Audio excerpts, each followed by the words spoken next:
chance and welcome. Find your name card and grab a seat. Big fella and coach, great to see you.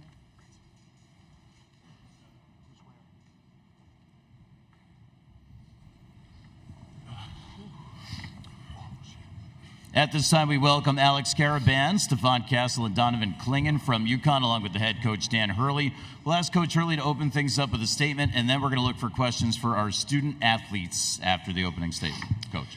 Yeah, I mean, much respect, obviously, to to Nate and Alabama and their season and just where they've been, since he's gotten there. I mean, they're top of sport in terms of quality of their program, and we were able finally just to defend well enough in the second half, get the three-point line defense under control there, and obviously executed late, and we're able to get that kind of separation. But they were really, really hard to guard, and I was thrilled with the way we defended and the way we closed the game out. Looking for questions for our student athletes from UConn down in front, Dave. Dave Borges, Hearst, Connecticut Media. Donovan, how does it feel to be, one win away from history that I know you guys have talked about most of the season, and the wrap on your hand? Can you explain that today?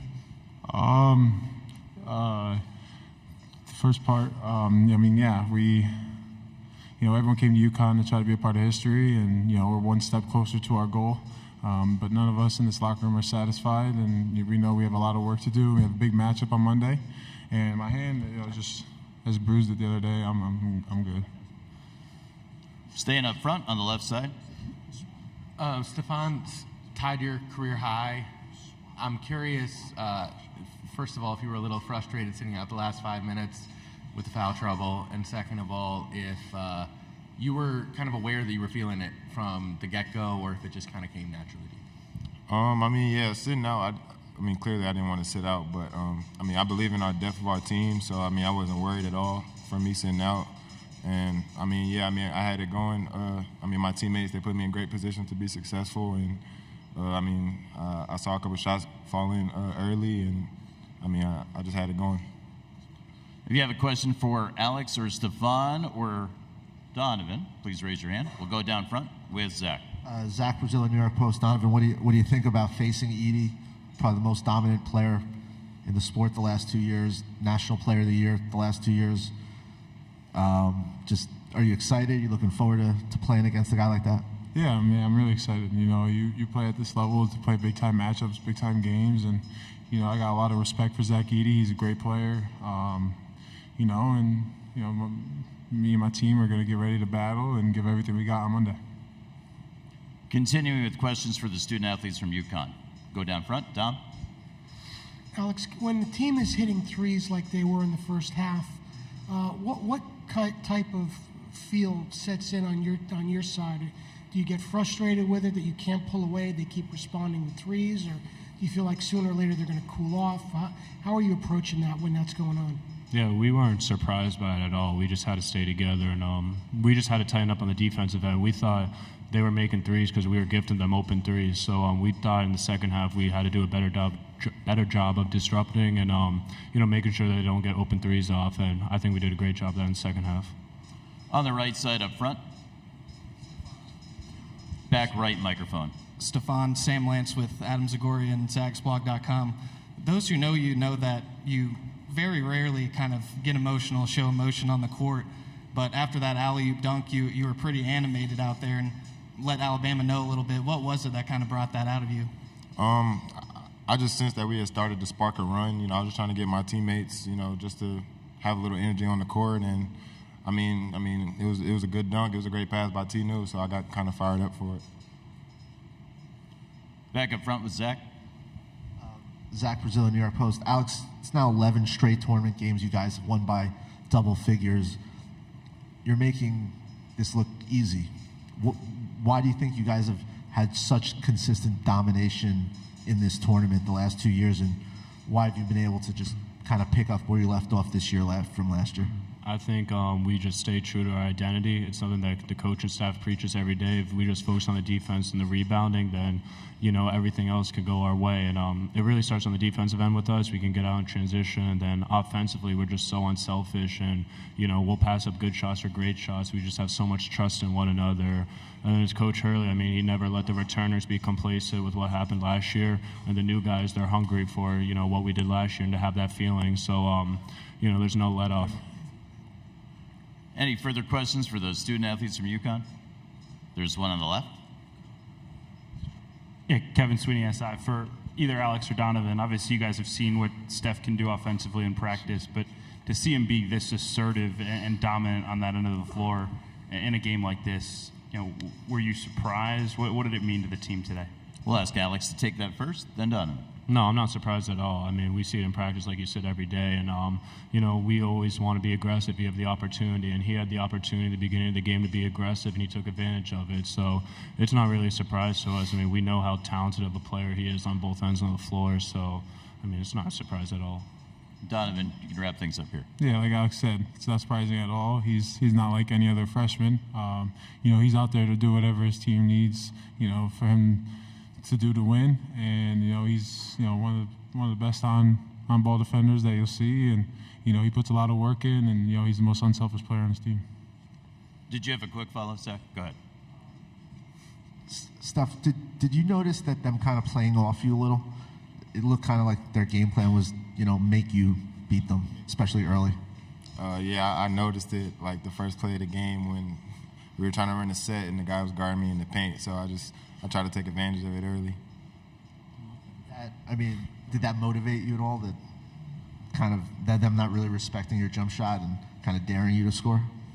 I wouldn't say it was motivation. I would just say it was a kind of disrespect on their end to guard that far back. So, I took advantage of it early. I saw the ball going early, and I feel like it kind of sparked a good night for me.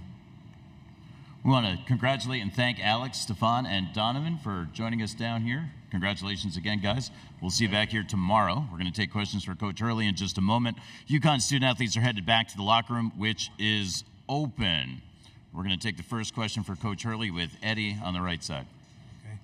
Hey, Coach. Eddie Pels from AP. I'm just wondering, there's coaches who come up after they lose and they're like, they were just better. There was nothing we could do about it. I was curious, have you had a moment tonight, during the tournament, during the last 2 years, where you ever looked at another team that was out there and go, I don't have an answer? Well, at different points, different points of the game, they were 8 for 11 from 3 in the first half, which we wanted to keep their 3-point attempts to under 22 for the game. The problem was, we were on target for the attempts, but they made 8. And I think the feeling just with the group is that, it's body blows. It's body blows. It's, continue to guard, continue to rebound, execute our offense.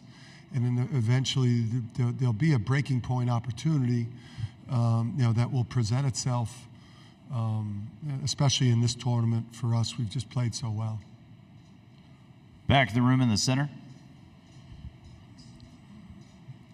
Connor Sargent, the Daily Campus. Dan, we already heard from Alex on this issue, but I was wondering if you could touch upon what you told your team at the end of the half, because, Alabama did shoot, like you mentioned, 8 of 11 from 3, and yet you guys were still up by 4. So what was the message? Were you guys feeling good and confident after the end of the first half? Yeah, I thought they're a great offensive team. They're like the hardest team to guard. Illinois had a great offense, but these guys were harder for us to guard just because of their one-on-one abilities. They just had so many players that they could beat you off the dribble, make a 3. Nelson, you see his talent level. He's an NBA player. Modern, mismatch, positionless guy. Pringle. That's a very talented team. We just, we felt like if we just kind of stayed into them and, just kept doing what we do. It sounds like coach talk, but our identity is to be pretty relentless. And, we might not break you for, 18 minutes, 25 minutes, but at some point, if what we're doing at both ends and on the backboard is at a high level, it just becomes hard for the other team to sustain it. On the right side by the column. Hennessy, NBC 13 in Birmingham. All week, Bama fans were saying we got to shoot so many threes. Were you surprised by the game plan with Nate and his team? To shoot a lot of threes? Well, yeah, I mean, they wanted to shoot them. I thought we went over everything and chased them off the line and, you know, tried to funnel them into the mid-range, even though it's hard to do because they're such great coaches and Nate's such a great coach and their system of offense. It's the hardest to guard that we've faced this year because it's got elements of Xavier's transition game, which is incredible, Marquette's ball screen game, which is, you know, something else, and then Creighton's three-point shooting. All converged into one game here for us, so we knew it was going to be tough. Up front on the right, Don Mamori. Dan, I think when Tristan hit the three to make it a 13-point game, you turned and looked into the crowd and you did the right, yeah. And just I used to do this, yeah. But Carmelo retired. So is that when you finally kind of exhaled and felt safe, or was it tense up to that point? Yeah, because you don't feel safe with that offense out there. Plus, you've seen enough games as a coach to see people find a way to lose a double-figure lead with a minute or so to go. But, you know, like when you turn the ball over as infrequently as we do, and, you know, I know we sometimes get some crap for the batting gloves and the dribbling warm-up that we do. That's kind of, you know, high schoolish in a way and very fundamental. But if you look at the way that we take care of the ball, you know, it's rare. You know, it's rare. Up front on the left. Dan, Donovan earlier said Stephon Castle's not like any other freshman. He's the most unselfish player on the team. Can you speak to both those two things and also when you knew you were getting that? Yeah, so you knew right away in the recruiting process because of how quickly and decisively he made a decision, you know, based on like the things that really matter, the culture, the connection with the staff, you know, all the things that we do at UConn. And obviously he's seen some guards have some great success with us and over the years. So you just knew when you recruited them. And then when you got to the first practice and everything, you know, whether you ripped them or encouraged them, everything was yes, coach. And he's just such a pleaser. And, you know, his value at the next level, obviously you see it on game night, but you know, a lot of NBA teams, they come through and watch us practice where he's even has the ball in his hands even more, where he gets to show all the things he could do that you don't always see on game night. Third row on the left. This is the back left microphone. Hey, Coach. Evan Miyakawa, evanmia.com. You guys average almost 1 10-0 scoring run per game this season, and tonight you had 4 separate 7-0 runs. What is it about your team that allows you to take control of games so quickly like that?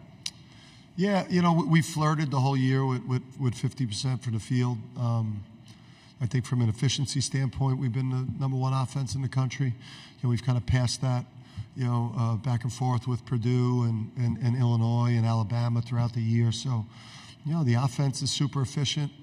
You know, we're top 4 in defense. You know, we rebound the heck out of the ball. So, you know, just, you know, we could bunch up stops and then, you know, we score a lot. So you get stops, you score. And I think we got a lot of confidence. And I think, you know, there's a factor with teams now that you have seen us play where, you know, when we get on a run, I think it's, you know, it's disheartening for the other team because they've seen it. They've seen us do it a lot. Back to the room on the left side. Coach Aiden Blank, News 12 Connecticut. As your second straight national championship, I'm wondering what similarities and differences you see between this year's team and last year's team. Just that same, you know, relentless,